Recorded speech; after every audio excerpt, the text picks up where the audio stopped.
Aragón pondrá en marcha en este 2017 el Observatorio de Responsabilidad Social Aragonés. El objetivo del Gobierno de la comunidad es que esté en funcionamiento en el mes de abril, cuando se cumplirá un año de la aprobación del Plan de Responsabilidad Social.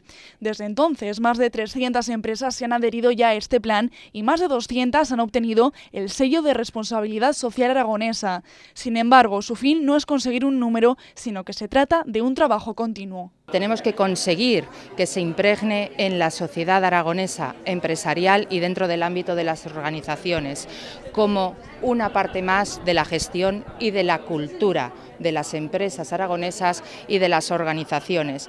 Pretendemos, es ambicioso, pero pretendemos ser una comunidad referente en este campo. La consejera de Economía ha sido la encargada de inaugurar el 5º Congreso de Responsabilidad Social Empresarial.